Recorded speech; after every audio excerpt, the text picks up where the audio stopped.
सिनेमाया के सभी देखने वालों की खिदमत में मैं जावेद नसीम अपना आदाब, सलाम, नमस्कार और सत श्री अकाल पेश करता हूँ। दोस्तों, हमारी फिल्म संगीत जगत की हम बात करें तो उसमें एक से एक बड़े से बड़े दिग्गज संगीतकारों का योगदान रहा और उन बड़े संगीतकारों में एक नाम ऐसा था कि जो बहुत ही रिस्पेक्टफुली लिया भी जाता था और लोग उन्हें वो सम्मान देते थे। ये थे हमारे सचिन देव बर्मन जी।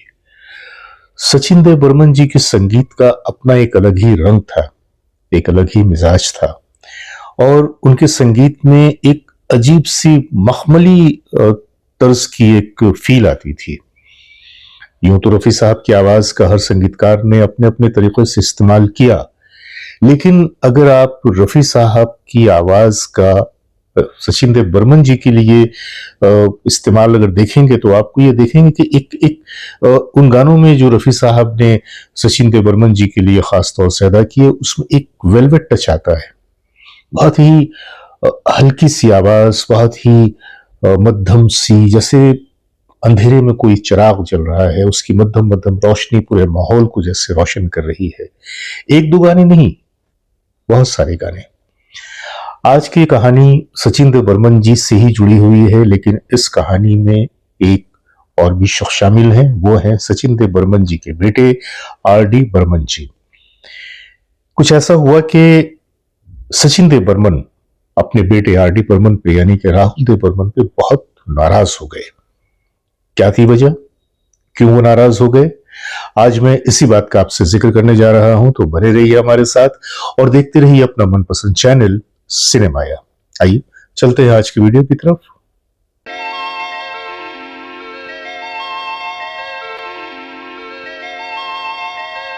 बात है सन 1958 की। ये वो साल था कि जिस साल एक बड़ी ही खूबसूरत फिल्म का आगमन हुआ था। इस फिल्म का नाम था काला पानी। और काला पानी में जैसा कि आप जानते हैं कि इसके जो हीरो थे देवानंद, और देवानंद साहब के वो शबाब का दौर था। एक से एक फिल्में उनकी हिट हो रही थी, एक से एक नगमे वो गा रहे थे। ऐसे में काला पानी, जिसके संगीतकार थे हमारे सचिन देव बर्मन जी, और उसमें एक गाना जो बहुत ही पॉपुलर हुआ और उस गाने में तो जो रंगत है और उसकी जो मिठास है वो तो आज तक दिलों को हमारे रंगीन कर देती है जब हम सुनते हैं उस गीत को। गाना आपको याद होगा, हम बेखुदी में उनको पुकारे चले गए। इस गीत में रफी साहब ने अपनी आवाज का जो इस्तेमाल किया है उसकी तो जितनी भी तारीफ की जाए कम है, बल्कि सच पूछिए तो अल्फाज पनाह मांगने लगते हैं कि इस खूबसूरत आवाज और इस खूबसूरत गायकी और अंदाज के लिए क्या कहा जाए। अब हुआ ऐसा कि इस गाने की जब कंपोजिशन बन गई तो उन दिनों कुछ सचिन देव बर्मन साहब की तबीयत की वजह से भी और कुछ आर.डी. बर्मन साहब को वो एक तरह से ट्रेनिंग दे रहे थे एक और संगीतकार बनने की, तो इसलिए अक्सर व बेशतर आर.डी. बर्मन अपने फादर को यानी कि सचिन देव जी को वो असिस्ट करते थे। कोई कंपोजिशन अगर सचिन देव बर्मन जी बना दी तो फिर उसके बाद आर.डी. बर्मन उसको अपने तरीके से ज्यादा संवारने की, सुधारने की कोशिश करते, और ऐसे में सिंगर्स की रिहर्सल वगैरह भी वो आर.डी. बर्मन की जिम्मे थी। इस गीत के साथ भी यही हुआ कि जब ये कंपोजिशन तैयार हो गई तो सचिन देव जी ने कहा कि इसे रफी साहब से तुम रिहर्स करवा लो। रफी साहब आ गए और उसके बाद रिहर्सल शुरू हुई। उस नगमे में, उस कंपोजिशन में कोई एक ऐसी जगह थी कि जब आर.डी. बर्मन चाहते थे कि रफी साहब उसे उस ढंग से अदा करें, लेकिन रफी साहब जिस तरह से अदा कर रहे थे वो आर.डी. बर्मन को पसंद नहीं आ रहा था। एक बार, दो बार, तीन बार, हर बार वो कहते कि रफी साहब मैं जैसे कह रहा हूं आप इसे वैसे अदा कीजिए। अब इसमें मुमकिन है कि शायद रफी साहब का वो मिजाज नहीं बन रहा था कि वो उस गीत को वैसे अदा करें या क्या बात थी, लेकिन कुछ ऐसा हो रहा था। जब यह सिलसिला कई बार हो गया तो बगल के रूम में सचिन देव बर्मन साहब जो इस पूरी बात को सुन रहे थे वो अचानक कमरे में आए और बड़े ही गुस्से के साथ आए, और आने के साथ आर.डी. बर्मन से कहा कि तुम रफी को बताएगा। एस.डी. बर्मन साहब रफी नहीं कह पाते थे, वो रोफी कहते थे। तुम रोफी को बताएगा कि वो कैसा गाएगा? हा? अरे उसको तुम कंपोजिशन बना के समझा दिया, अभी वो कैसा गाना, वो गाना को वो समझेगा, तुम क्या बताएगा उसको? अभी तुम क्या जानता है? और वो इतने रूड हो गए थे कि बेचारे आर डी बर्मन तो बिल्कुल हक्का बक्का रह गए। उन्हें वो उम्मीद नहीं थी कि इस तरह से रफी साहब के सामने आकर और उनके फादर जो है वो इस तरह से उन्हें डांट देंगे।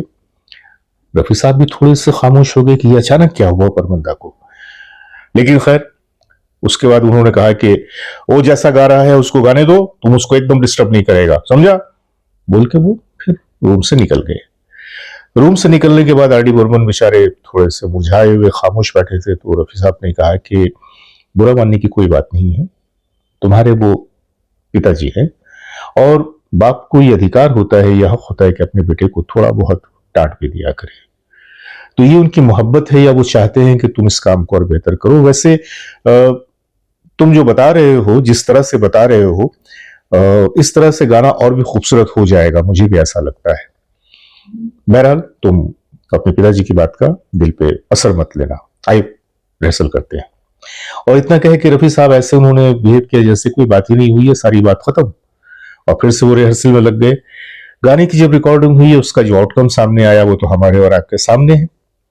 इंतहाई खूबसूरत गाना, इंतहाई यादगार गाना, और इतने जमाने बीतने के बाद आज भी वो गीत वैसे का वैसे ही मधुर, वैसे का वैसे ही ताजा है। आइए, जिस गीत का हम जिक्र कर रहे थे उस गीत की झलक सुनना भी वाजिब है, तो सुनते हैं काला पानी के उस खूबसूरत से गीत की झलक।